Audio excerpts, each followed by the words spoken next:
Please help me welcome to the podium Benjamin Coker.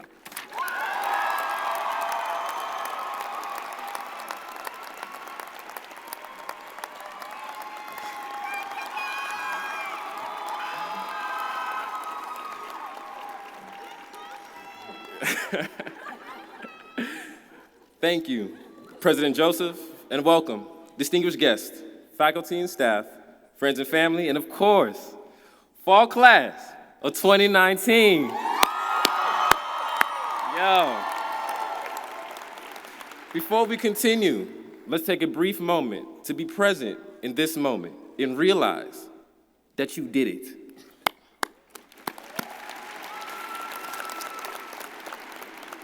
And now, let's take another moment to show our deepest appreciation to the two groups of people without whom we would not be here today.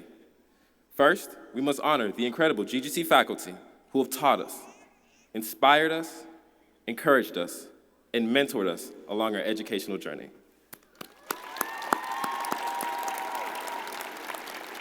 And we must thank those gathered around us today, embracing us all with love and support that have carried us to this moment.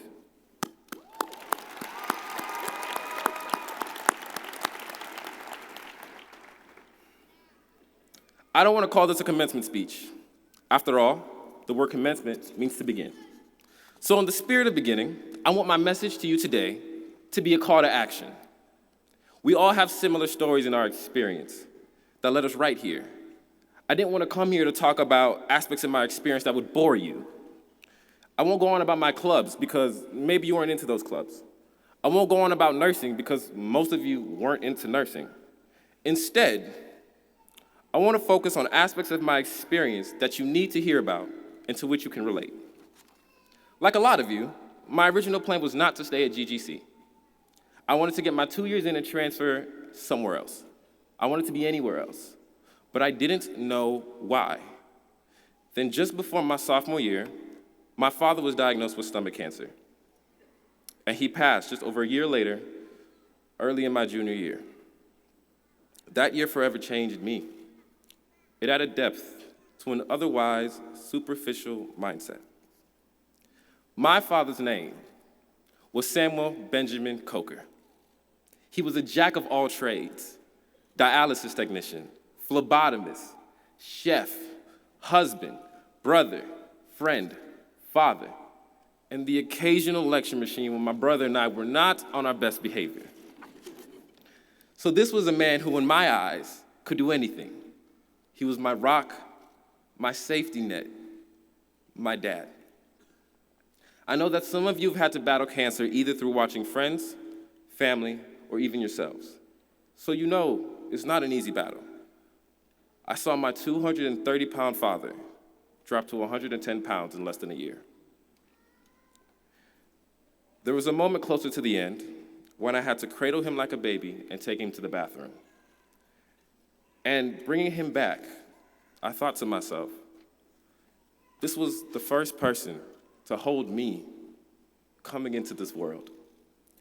And now I'm one of the last people to hold him leaving this world. I had a talk with my father the last week of his life, and I told him how I was going to be a nurse and I was going to make him proud. He looked at me and smiled. At this point, he was in hospice care, and just having conversations like this were extremely taxing on his energy. Yet he told me, I know you will do well. Trust in God. I cried.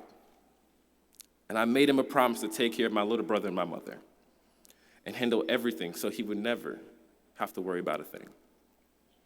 He passed in the following days, and I've held one of my final promises to him close to my heart.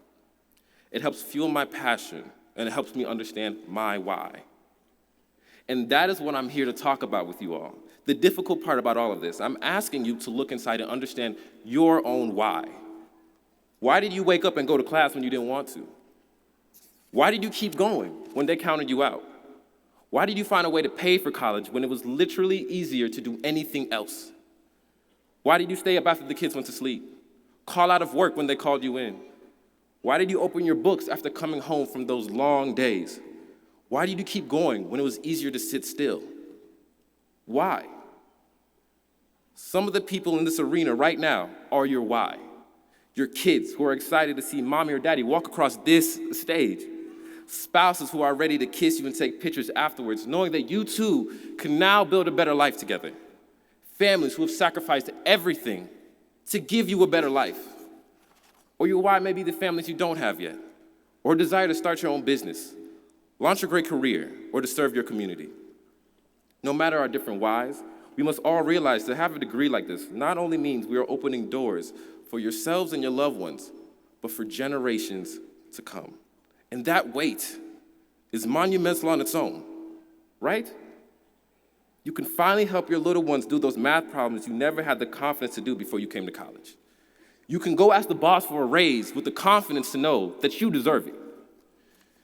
You can watch the news and keep up with world events and not feel like an imposter among scholars. You can do that now. Whether your why is the money, to get a good job, to change the world, to be there for your family, to be there for your partner or your kids, or to do it for other reasons. When you look back 5, 10, 20 years from now, that why should be what holds you and sustains you when times get tough. So this is a call to action to understand that why and to use it to fuel your future. When you feel life's getting stressful, remember your why. When you feel like others don't respect you, you remember your why. When you feel like the world's crumbling around you and it is getting dark, you reignite your passion with your why. Class of 2019, as long as your why is greater than your challenge, you will never fail.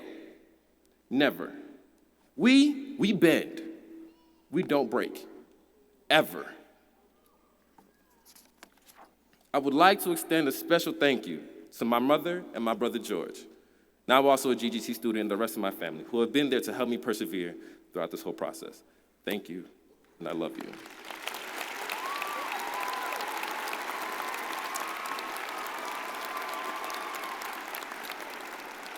And a thank you to my professors, my fellow students, and especially my fellow nursing students. And to everyone else at GGC who has been there to support me, better yet, to support all of us, right? GGC became my family, and some of you in this crowd are just cousins I've never met yet. And this is our first reunion. Welcome to the party. And the fact that you know the people to your left and your right got your back is something monumental on its own. This is home. GGC and all of our experiences here, all of the people we've known along this way will always and forever be a part of us. And when you leave here with your why and you embark on this world, you tell people where you came from. You tell them you have a fire inside you that cannot be extinguished, and you take it all on. So when you look at your cap and gown tomorrow, 5 years from now, 10 years from now, and even 20, and you're pulling it out of the back of your closet or an attic, I don't want you to remember the hard times, the late nights, or even my speech. I want you to remember your why. Smile and get back to it. Thank you.